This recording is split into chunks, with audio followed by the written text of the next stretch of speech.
So, sino nga ba sa kanila ang expensive at madaling alagaan itong ating mga fortune plant o itong ating mga Japanese bamboo plant? Pag-uusapan natin kung paano natin aalagaan ang mga ganitong halaman. Kung gusto niyo malaman, tapusin mo ang video na ito. So, hello everyone, it's Mark of the Jungle Plants. In today's Battle of the Plants episode is I'm going to share with you the similarities and the difference between these two plants. Ang pinakamagandang halaman sa ating outdoor and indoor also. Itong dalawang plants na nandito sa atin ay i-compare natin kung ano ang pagkakapareho nila sa pag-aalaga at i-compare natin kung same ba sila ng value ng ating mga plants dito. So this one is the corn plant or what we called the fortune plant commonly named. And another one, this one is a Japanese bamboo, but you can call also this as a Chinese bamboo, mga ka-jungle. So kung itatanong nyo mga ka-jungle ang kanilang mga scientific name, hindi po sila pareho.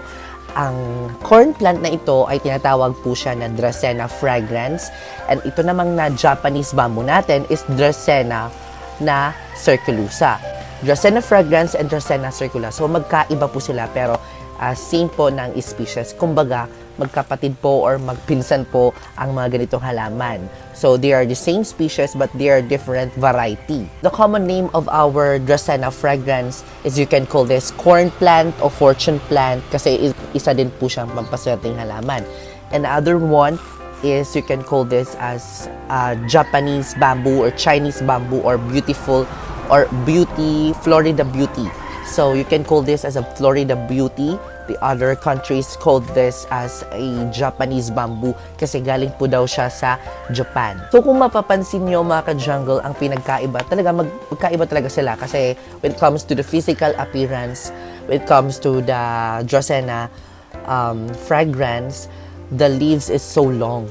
Kaysa dito sa ating mga Japanese bamboo, itong Dracaena fragrance is, or corn plant, para talaga siyang mais yung kanyang shape ng ating mga dahon.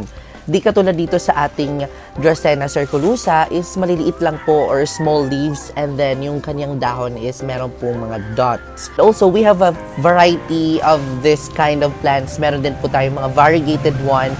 Ito, may variegated one na yellow and white and this one is may variegated na yellow and white. So, kung itatanong yung mga ka-jungle kung sino nga ba sa kanila ang slow grower, sa pagkakaalam ko, kasi sa pag-aalaga ko dito ng ating mga Dracaena, ay itong corn plant ang slow grower. Dahil itong Japanese bamboo, hindi naman po siya slow grower. Mas mabilis po siya maparami at mabilis po siya tumubok kesa dito sa ating mga corn plant o Dracaena fragrans, kesa dito sa ating Japanese bamboo na lumalaki talaga sila agad.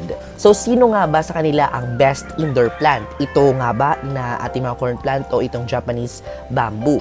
So, ito talaga, mas nire-recommend ko na itong corn plant ay best for indoor. Bakit? Kasi nga, pag pinutol mo po siya, mas gaganda po yung kanyang mga dahon and then it can attract prosperity sa ating loob ng bahay. And best indoor talaga siya kung titignan nyo naman. 'Di ba? Para po siyang jungle style na parang nandun kayo sa mga cacti na area which is it can give stunning vibes sa ating loob ng bahay. Although, maganda naman din po yung ating mga Japanese bamboo, but ito po talaga ang best indoor plants. Pero nasa inyo din po kasi kung gusto nyo itong mas best, okay lang. Pero para sa akin, if the Battle of the Plants can decide talaga, ito po to talaga ang... So, sino nga ba sa kanila ang best for landscape or doon sa ating garden? So, ang sagot dito is both are best in landscape dahil itong mga Dracaena or Japanese bamboo natin is maganda po siya sa gilid ng ating mga landscape. Ito naman maganda po siya sa gitna.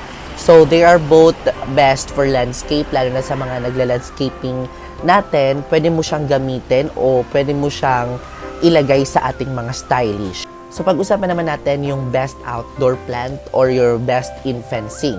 Hi! So, nandito po yung puso, kinakalabit ako.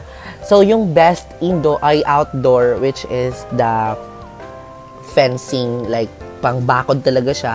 Ito pong ating mga Dracaena. Kasi nga, yung ating mga Japanese bamboo or Dracaena circulusa, mas na-highlight po siya parang bamboo na style, which is you can put it the wall na parang magiging silbi po siya ng wall and pwede mo siyang matrim. Unlike this one, parang isa lang po siya pataas na halaman, then marami po siyang itatanim bago po makapag-create kayo ng wall. But this one can create wall for your garden, and it's so beautiful, mga ka-jungle. So let's talk about the care tips of these two different kind of plants, kung paano nga ba sila nagkakapareho ng care tips. When it comes to water, parang same lang naman po sila ng care tips. You can water this plant when it comes to MML, or more light, more watering, less light, less watering. If ever yung mga halaman mo na mga ganito is nandoon po sila sa outdoor place, which is hindi po yung sikat ng araw, araw-araw po kayo sa pagdidilig ito. Pero kung nandun po sa loob ng ating mga bahay, pwede pong alternately ang pagdidilig. Sa soil requirements naman po, mga ka-jungle, ay same po sila ng well-drained soil, or you can use the normal soil, which is the garden soil. Hindi po sila maarte, hindi po sila maselan ng ating mga lupa. Kasi kung mapapansin nyo nung dati, hindi po tayo mahilig na mga indoor plant. Nandun po lang po sa labas ng ating bahay, tumutubo po ang mga ganitong halaman, and okay po siya kahit anong soil. When it comes to propagation o pagpaparami dito, kung itatanong nyo kung sino ba ang mas mabilis ma-propagate o mas madalis tumubo, para sa akin, same din po silang dalawa, kasi parang it can give 99 or 95% growth of this plant sa water and both, direct to soil. Kasi nga, itong Dracaena, kailangan po ng ICU. Ito naman din, kailangan din po ng ICU when it comes to direct to soil. Pero kapag nandun po sila sa direct to water, ay mag-uugat po, ugat po sila sa kanilang mga stem. So, same technique po ang pagpaparami dito, cuttings, and also the dividing. Ito na, mga ka-jungle, ang pinakahihintay natin, mga ka-jungle. Sino nga ba ang the most expensive sa kanila? Itong ating mga Japanese bamboo or itong ating mga corn plant?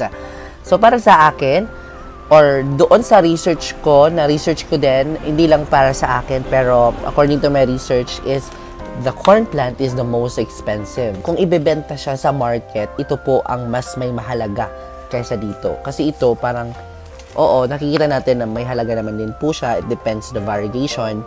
Pero itong mga corn plant, kahit normal lang po siya na corn plant like this one, marami po talaga ang bumibili. At mahal po siya dahil nilalagay po siya talaga sa ating mga furniture, at nilalagay po sa ating mga living wall. Parang po siya, it can give stylish sa ating indoor. So sa karagdagan, sino nga ba sa kanila ang lucky or the most lucky plant of this 2024? So both po sila ay lucky for this year dahil nga it can give prosperity and lucky charm. Dito po sa ating fortune plant, it can give fortune life. Dito naman din po sa ating mga Japanese bamboo, it can give prosperity and harmony. So both are very lucky plants. Kaya naman magtanim kayo nito, mga ka-jungle, and very easy lang itong mga halaman na ito. Makikita nyo kahit saang mga garden shop. Alam nyo ba, mga ka-jungle, gustong gusto ko mga ganitong halaman kasi ito yung mga halaman ko na pinakauna na itanim ko dito sa ating garden, dito sa ating terrace. Kasi dati nung nagsisimula pa lang ako, ito pa lang ganito pa lang mga halaman ko. Like this one is very common lang naman. Ito yung sinasabi ko na parang traditional plants na kahit lola natin, merong ganito. Ayun, mga ka-jungle, I hope nagustuhan mo ang ating Battle of the Plant playlist sa ating episode for today, which is the Dracaena fragrance and Dracaena circulusa. Siguro nga fragrance kasi maganda po ang amoy tuwing gabi. Ko lang alam. And we will research about that. So yun, I hope nagustuhan mo ang video na ito, na-compare natin at differentiate natin ang ganitong halaman. And don't forget to share this video para din malaman din ang karamihan tungkol sa halaman na ito. And we will spread positivity and also green life. So ayun, mga ka-jungle, don't forget to share this video and subscribe to my YouTube channel and follow my Facebook page. And I will see you next episode because more plant, less stress!